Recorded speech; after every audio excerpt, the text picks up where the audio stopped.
राधा मेरी मात है, पिता मेरे घनश्याम, इन दोनों के मैं सीताराम। बोलिए भागवत भगवान की जय, वृंदावन धाम की जय। जय जय श्री राधे। परम मंगलमय परात्पर अखिलेश्वर अखिल ब्रह्मांड नायक परात्पर पर ब्रह्म भगवान श्री कृष्ण की वांगमय प्रतिमूर्ति, दूर दूर से आई हमारी माताएं बहनें श्रोतागण भक्तगण, साधना टीवी श्रद्धा टीवी पर कथा का रसपान कर रहे सभी भक्तजनों को जय श्रीमन्नारायण, जय श्री कृष्णा, राधे राधे, जय गौरी गोपाल। कैसे हैं आप लोग? सदा आप प्रसन्न रहें, सदा आपके जीवन में आनंद बरसता रहे, यही भगवान से प्रार्थना है। इस पावन सी भक्ति की पावन गंगा में आप सब डुबकी लगा रहे हैं और हमारी मैया श्रीमती प्रोफेसर डॉक्टर प्रेमलता वार्ष्णेय जी मैया हमारी परीक्षित मन किस कथा की गंगा में डुबकी लगा रही हैं और भागवत सुन रही हैं। परिवार सबको ला करके जितने भक्तों को आप भगवान से जोड़ते हैं, आप उतना ही पुण्य कमाते हैं। एक शराबी चार को शराबी बना देता है, एक बिगड़ा चार को बिगाड़ सकता है। तो मैं हमेशा कहता हूं कि एक बिगड़ा चार को बिगाड़ सकता है तो एक सुधरा हुआ चार को सुधार क्यों नहीं सकता। और यही काम मैया हमारी श्रीमती प्रेमलता मैया जी कर रही हैं, सबको भागवत से जोड़ रही हैं, सबको सत्संग से जोड़ रही हैं। आपके स्वर्गीय पति प्रोफेसर डॉक्टर मुकेश चंद्र वार्ष्णेय जी, आप भी भगवत धाम से ही कथा सुन रहे हैं भगवान की। आपके पुत्र स्वर्गीय अप्रतिम कुमार वार्ष्णेय जी की पुण्य स्मृति में मैया जी ने अपने पति और अपने पुत्र को भागवत सुनवाई है। और एक स्त्री जब कोई पुण्य का कार्य करती है तो वह अपने दोनों कुलों को तार देती है, केवल पुत्र और पति का कुल नहीं, पिता का भी कुल। एक स्त्री जब कोई कार्य करती है तो वह भागवत से 21 पीढ़ी तर जाती हैं। कौन कौन? पति का कुल मतलब पति के पिता, मतलब 7 पीढ़ी पति के पहले की, मतलब ससुर के पिता के पिता के पिता, और 7 पीढ़ी आने वाली पुत्र के पुत्र के पुत्र के पुत्र, और 7 पीढ़ी पिता पिता के पिता के पिता के पिता के पिता। जब स्त्री कार्य करती है तो 21 पीढ़ी इस तरह से 7 7 7 दोनों कुलों को तारती है ना बेटियां। तो कोई भी बेटी, कहते हैं पुरुष कोई भी कार्य करता है तो वह अपने मां का और अपने पिता का कुल तारता है। पर बेटियां कोई कार्य करती हैं तो वह अपने ससुराल पक्ष और अपने मायके पक्ष, आने वाली समाज को लंबी प्रेरणा दे करके चली जाती है।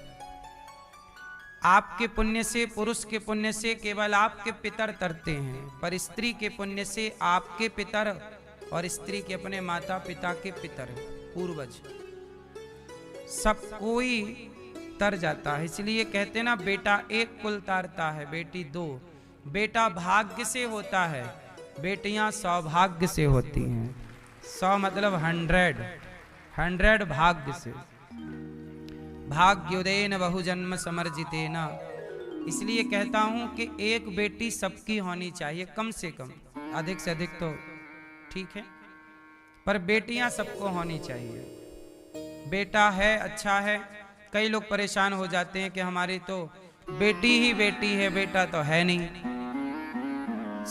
आज के युग में सबको क्या लगता है कि बेटा हो, सबको बेटा चाहिए, भले बेटा बड़ा होके लात मार के घर से निकाल दे, पर चाहिए सबको बेटा। संतान किसे कहते हैं? पुत्र किसे कहते हैं? जहां पा शब्द आता है तो पा रक्षणे धातु से पा बनता है ना। पा रक्षा के अर्थ में प्रयोग होता है। पा शब्द कहां प्रयोग होता है? रक्षा के अर्थ में।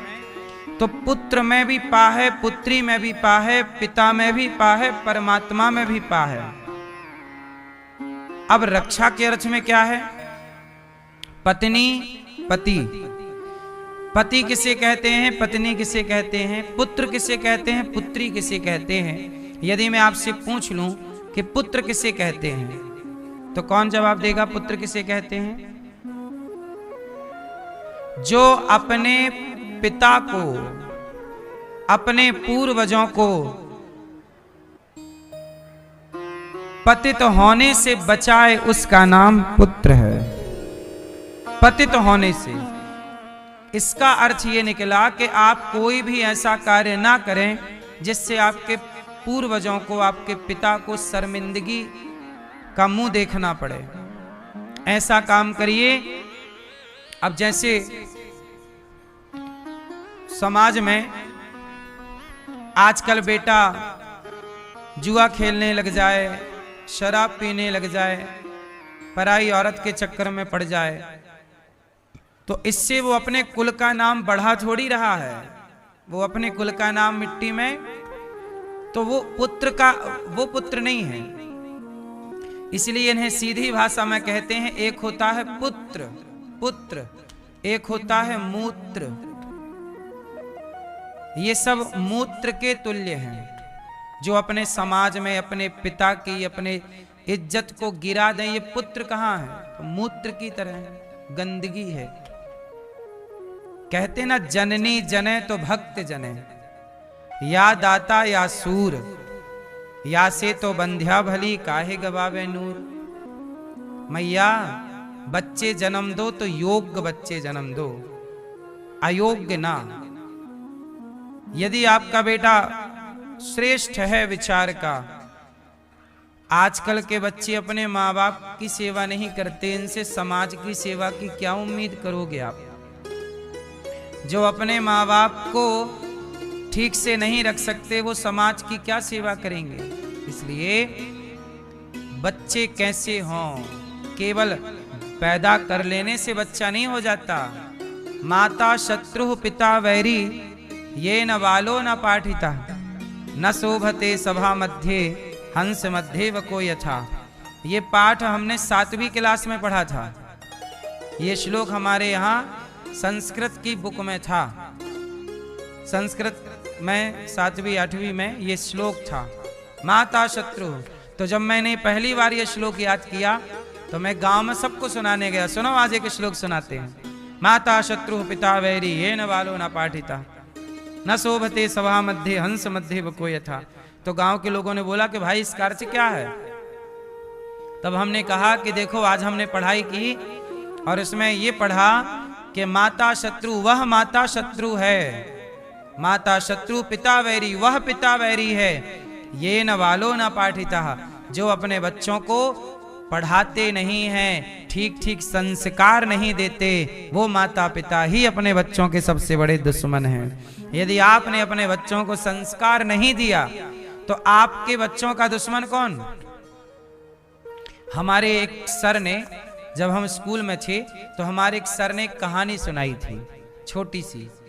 क्या बात! पहले पढ़ाने वाले आचार्य भी कहानी में संस्कार भर देते थे। एक लड़का था, स्कूल गया, पेंसिल चुरा के ले आया, फिर गया तो बैग ले आया, किसी की कॉपी चुरा के ले आई।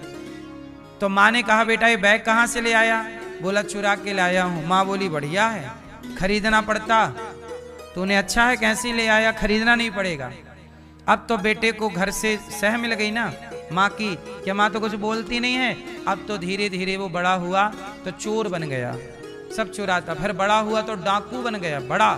पुलिस ने धर दबोचा और उसको उम्र कैद की सजा हो गई। चला जेल, उसको कहा कि कोई इच्छा है, बोले माँ से मिलना है। उसकी माँ को बुलाया गया। माँ जेल में, उसने कहा माँ जरा कान दिखाना, कान पे कुछ बताना है। माँ ने अपना कान आगे किया तो बेटे ने माँ के कान को पकड़ के काट लिया, कान ही अलग कर दिया जो उसके मुंह पे पकड़ में आया। तो माँ ने कहा कि बेटा तूने कान क्यों काट लिया, तू तो मेरा बेटा है। तब बेटा रोता हुआ जेल में बोला कि माँ जब पहली बार मैंने चोरी की थी तब तूने मेरे कान पकड़ के 2 थप्पड़ मारे होते तो आज मैं जेल की सलाखों में नहीं, एक अच्छा इंसान बन के समाज की सेवा कर रहा होता। यदि आज मैं चोर बना तो माँ तेरे कारण बना कि जब मैं पहली बार चोरी किया तब तूने डांटा नहीं, मुझे फटकारा नहीं।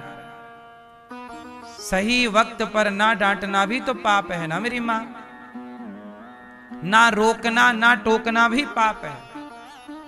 ना रोकना, आजकल लोग क्या कहते हैं, हमें रोको मत, हमें टोको मत, कुछ मत कहो, हम जो करना चाहें। नहीं, ना टोकना ना रोकना भी पाप है। इसलिए भीष्म पितामह के सामने द्रौपदी के कपड़े उतर रहे थे, पितामह ने कहां रोका कहां टोका? रोकना टोकना चाहिए था ना, हाँ या ना? तो समाज आजकल क्या है, मैंने बोल दिया कि लिव इन में रहना गलत है, तो आपने देखा ना मीडिया में कितना हंगामा हुआ, आपने लिव इन का विरोध कर दिया। लोग बोलते हैं कि आप क्यों रोकते हैं, आप कौन होते हैं टोकने वाले? नहीं, जो नहीं रोक रहे हैं, जो नहीं टोक रहे हैं, गलत को देख रहे हैं, वो पाप कर रहे हैं। धर्म यही कहता है कि आप रोक पाओ ना रोक पाओ, कम से कम बोल तो दो भैया, बोलो तो। चुपचाप पितामह को बोल तो देना था कि रुक जा दुशासन, गलती मत करना, भले ना मारते, एक बार कह तो देते कि तू नहीं रुका तो मैं मारूंगा तुझे, झूठे ही कह देते। शायद इस डर से वो द्रौपदी की लाज बच जाती। आपके रोकने टोकने से शायद महाभारत रुक जाता। सच बताऊं, यदि द्रौपदी के कपड़े उतरने रुक जाते ना तो महाभारत भी रुक जाता। सच सही है कि गलत है? पितामह ने यदि दुशासन को रोक दिया होता सही वक्त पर तो महाभारत भी रुक जाता। महाभारत इसलिए नहीं रुका क्योंकि दुशासन को किसी ने रोका नहीं, दुर्योधन को किसी ने रोका नहीं। इसलिए जरूरी है, आपका बेटा गलत कर रहा है, रोकिए टोकिए। वो केवल आपका नहीं, मुझे तो कोई भी बच्चा मिलता है शराब पीते दारू पीते और बीड़ी सिगरेट में, उसको रोकता हूं, भाई गलत है, मेरा उससे कोई लेना देना नहीं, फिर भी बोल देता हूं भाई ये गलत है। अभी 2 दिन पहले एक आदमी बोले महाराज जी फोटो खिंचानी, हमने कहा ले लो। हमने ध्यान से देखा तो वो आदमी शराब पिए था, बदबू आ रही थी। अब हमें क्या था, फोटो खिंचाता नहीं खिंचाता अलग विषय। हम चले, हमने उसको कहा कि भाई तुमने शराब पी रखी है, शराब पीना सही है? उसने कहा गुरुजी कल पी थी। हमने कहा देखो दुर्गंध अभी तक है, ये सही है कि गलत है? समझाया उसको। वो माने ना माने, वो जाके पिए और नहाए शराब में, हमें क्या। लेकिन फिर भी हमारा जो धर्म था, हमने अपना कर्तव्य पूरा कर दिया। हमें पता है कि ये काम गलत है, समझा दिए। अब तुम मानो ना मानो। आजकल आदमी ये सोचता है ना कि यार कौन किसको कहे, कौन किसको रोके, कौन किसको टोके। नहीं जी, रोकना भी आवश्यक है, टोकना भी आवश्यक है। यदि आप टोकते रहते ना तो डर से व्यक्ति काम गलत कम करता कि यार कोई टोक देगा। आजकल तो ये कॉन्फिडेंस है ना, कोई कुछ बोलना ही नहीं, कोई कुछ बोलने वाला ही नहीं है। इसलिए हमारी प्रेमलता मैया ने अपने 21 पीढ़ी को तार लिया इस कथा से। आपके भाई राजीव वार्ष्णेय जी, सापत्नी संगीता वार्ष्णेय जी, आप सब प्रेम से कथा सुन रहे हैं। एक बार ताली बजा करके पूरे वार्ष्णेय परिवार का स्वागत। श्री राजीव जी का, प्रेम नारायण वार्ष्णेय जी, विनीता वार्ष्णेय जी, तालियां बजा के आपका भी स्वागत सम्मान। श्री लक्ष्मी नारायण वार्ष्णेय जी, वीणा वार्ष्णेय जी, जयपुर राजस्थान से आप आए हैं, सबका खूब खूब स्वागत। हमारी मैया प्रेमलता जी के लिए तालियां बजाइए, जिन्होंने अपने जीवन में सारी जीवन परिश्रम किया, मेहनत की और कार्य किया, और अब अपने आप को भगवान के हवाले मैया ने कर दिया। समर्पण इसी को कहते हैं। अब हम किसी के नहीं हैं, अब हम पूर्ण रूप से किसके हो गए? भगवान के। इसलिए आप लोग भी भगवान के हो जाना इस समय रहते। अभी 29 दिसंबर से भागवत जी के पोथी पाठ यहाँ पर हैं। आप लोग भी अपने पितरों के लिए, पूर्वजों के लिए भागवत जी के पोथी पाठ करा सकते हैं नए वर्ष में, ताकि भागवत की चर्चा से, भागवत से आपका नया साल स्टार्ट हो, ताकि भागवत जी की कृपा सदा आप पर बनी रहे। 29 तारीख से भागवत जी पुनः यहाँ पर हैं, पोथी पाठ बिठा सकते हैं। कल आप लोगों ने सुना कि मनु जी महाराज की 2 बेटियां आकुति, देवहूति, कपिल भगवान ने दिव्य ज्ञान दिया, और तीसरी बेटी है प्रसूति। प्रसूति का विवाह दक्ष से हुआ। दक्ष की सबसे छोटी बेटी का नाम सती, और सती माँ का विवाह भगवान शंकर से हुआ। सती जी का विवाह भगवान शंकर से तो हो गया, पर शंकर जी माता सती को लेकर एक दिन बोले चलो कथा सुनने चलते हैं। शंकर जी गृहस्थ हैं। शंकर जी कैसे हैं? गृहस्थ, वैसे हैं जैसे आप लोग हैं। शंकर जी के भी बच्चे हैं, शंकर जी का भी अपना पूरा गृहस्थ आश्रम है। लेकिन शंकर जी की गृहस्थी कैसी है और हम लोगों की गृहस्थी में अंतर क्या है? ध्यान से सुनिएगा। राम जी की पूजा होती है, पर राम जी के परिवार की पूजा नहीं होती। लव कुश का कहां मंदिर है?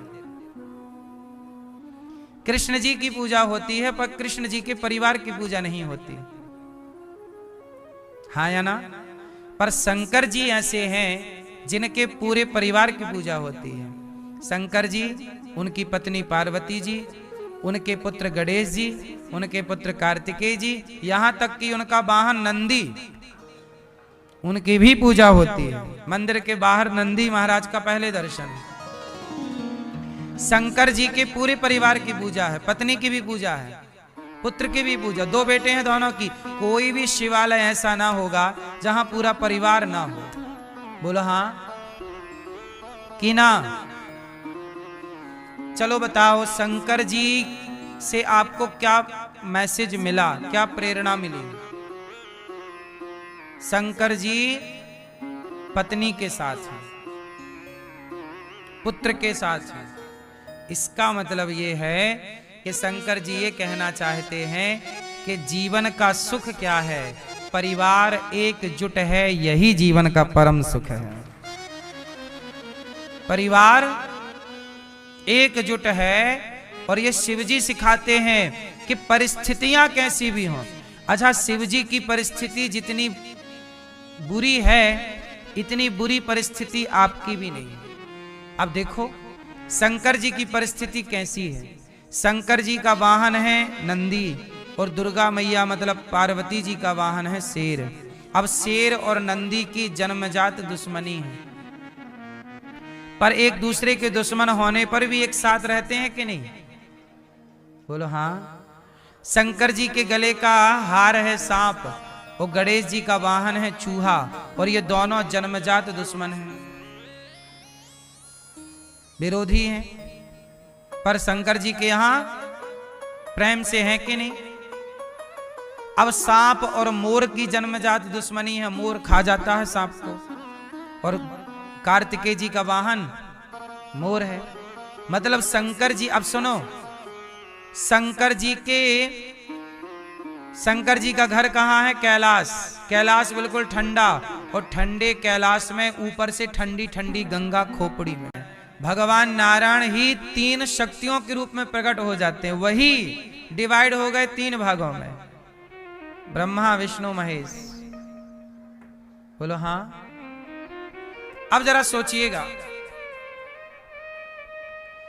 लोहे से बनती है हथौड़ी और लोहे से बनती है छेनी, और ये दोनों मिलके लोहा काटती रहती हैं। बोलो हाँ। लोहे की छेनी, लोहे की हथौड़ी और लोहा काट रही हैं। लोहे का ही सामान है, लोहा ही छैनी के रूप में परिणत हो गया, हथौड़ी के रूप में परिणत हो गया। लोहे के अतिरिक्त तो कुछ नहीं है वहां पर। कटने वाला भी लोहा, काटने वाला भी लोहा। बोलो हाँ। उसी तरह बनने वाले भी भगवान और बनाने वाले भी भगवान। बने भी वही, ब्रह्मा विष्णु वही बन गए, और बनाया भी उन्होंने, है ना। मिट्टी घड़ा बन गई, मिट्टी क्या बन गई? घड़ा बन गई। पर बनाने वाला यहां कुम्हार है, वहां लोहार है, जो लोहे को पीट रहा है या ठीक ठीक कटवा रहा है, चला रहा छैनी हथौड़ी। यहां निमित्त और उपादान अलग अलग है। देखो, लोहा काटता तो लोहा है, पर काटने में सहयोग कोई व्यक्ति करता है, क्योंकि लोहा लोहे को अपने से कोई आदमी ना हो तो कैसे काटेगा। वहां उपादान और निमित्त कारण अलग अलग है। दो व्यक्ति हो गए, दो हो गए, लोहा और लोहे को काटने वाला व्यक्ति, कुम्हार और मिट्टी। कुम्हार और मिट्टी के संयोग से क्या बना? घड़ा। यदि कुम्हार ना होता तो मिट्टी से कभी घड़ा ना बनता। कुम्हार ना होता तो मिट्टी से कभी घड़ा, तो मिट्टी से घड़ा बना, पर बनाने वाला था कुम्हार तो बना। लेकिन ईश्वर के खेल में थोड़ा अजब है, यहां बनाने वाले भी वही और बनने वाले भी वही। वहां किसी दूसरे की जरूरत, मिट्टी और कुम्हार में दो लगे, मिट्टी और कुम्हार दो का सहयोग। पर यहां एक चीज देखिएगा, मकड़ी। मकड़ी ने जाला बनाया और मकड़ी ने जाला धागे से बनाया। अब वो धागा कहां से खरीद कर लाई? मकड़ी का धागा मकड़ी कहां से लाती है जाल बनाने का? आप बताओ। हाँ, जैसे मकड़ी का जाल मकड़ी से ही प्रकट होता है, वो बाजार से धागा नहीं लाती। जैसे मकड़ी का जाला मकड़ी से प्रकट हुआ, मकड़ी ही उसमें खेली और मकड़ी ही उस जाल को खा जाती है, निगल भी वही जाती है। उसी से प्रकट हुआ, उसी में रही, उसी को निगला, आगे बढ़ जाती है। जैसे जाल वो बाहर से नहीं लाती, उसी से प्रकट होता है, उसी तरह ये सृष्टि, ये संसार भगवान से ही प्रकट होता है। भगवान ही इस संसार में आनंद रमण करते हैं और अंत में ये संसार भगवान में वैसे ही समा जाता है जैसे मकड़ी का जाल, आखिरी में मकड़ी निकल जाती है। सब कुछ भीतर से प्रकट हुआ, भगवान ने खेल खेला, अंदर समाहित कर लिया। ये सृष्टि का क्रम है। ऐसे संसार की उत्पत्ति, पालन और संहार का क्रम चलता रहता है। और ये भगवान की इस भगवत्ता को वेद क्या कहते हैं? नेति नेति कह के चुप हो जाते हैं। क्या कहते हैं? नेति नेति। आप सबके मन में जो सवाल खड़े हो रहे हैं, कागज में लिखते चलिएगा। शाम को प्रश्नोत्तरी होती है, तो वहां प्रश्नोत्तरी में हम केवल प्रश्नोत्तरी करते हैं, जहां वार्ता करेंगे। यहां पर केवल भागवत जी समझाना है। क्या है, समझाने में भी बहुत सारी चीजें में आपके सवाल खड़े हो जाते हैं। वो सवाल खड़े यदि हो रहे हैं तो समझ लो कि आप सही सुन रहे हैं, और नहीं खड़े हो रहे हैं तो फिर आप धैर्य रखिएगा। वो सवाल शाम को प्रश्नोत्तरी होगी, आप उस पर चर्चा करेंगे। इसलिए कहते हैं प्रेम से कथा सुनिएगा, और कथा जब रेगुलर सुनते रहेंगे तो सवाल के उत्तर आगे की बात में मिलते चलेंगे। बात समझ में आ रही है? जिन जिनको बहुत सारे ईश्वर से लेके सवाल हैं उन्हें भागवत जरूर सुननी चाहिए, क्योंकि भागवत में राजा परीक्षित ने सवाल ही तो किए हैं सुखदेव जी से, प्रश्नोत्तरी तो है ये चर्चा। इसलिए हम आपसे पहले सवाल पूछ लेते हैं, उत्तर देते हैं, ताकि कोई कंफ्यूज ना हो। शास्त्रों को प्रेम से सुनना है और शाम को प्रश्नोत्तरी में मस्त चर्चा करेंगे। क्या समझ में नहीं आया, शाम को 7 बजे। तो जन्माद्यस्य आखिरी में है सत्यम परम धीमहि, वो भगवान जो सत्य हैं, जो ब्रह्मा विष्णु महेश को भी प्रकट करने की सामर्थ्य रखते हैं, उन सत्यम परम धीमहि भगवान श्रीमन नारायण का हम ध्यान करते हैं, उन्हें हृदय में धारण करते हैं। धर्म प्रोज्झित कई तवोत्र परमो निर्मत्सराणाम सताम। धर्म क्या है? अब देखो भागवत जी का पहला सवाल आया, धर्म क्या है? क्या है धर्म मेरी मां? धर्म क्या है? धर्म किसे कहते हैं? मैया बताओ, पीछे वाली मैया, मैया धर्म किसे कहते हैं? किसे कहते हैं? बोलो, धर्म किसे कहते हैं? धर्म सवै पुंसाम परो धर्मो यतो भक्ति रधोक्षजे। परम धर्म क्या है? सच बोलना, दया करना, जीव मात्र पर दया का भाव रखना, निष्कपट रहना, यही धर्म है। अभी आप लोगों ने देखा होगा, देखो हम सनातनियों का धर्म क्या है कि हम चींटी को मारना भी पाप समझते हैं।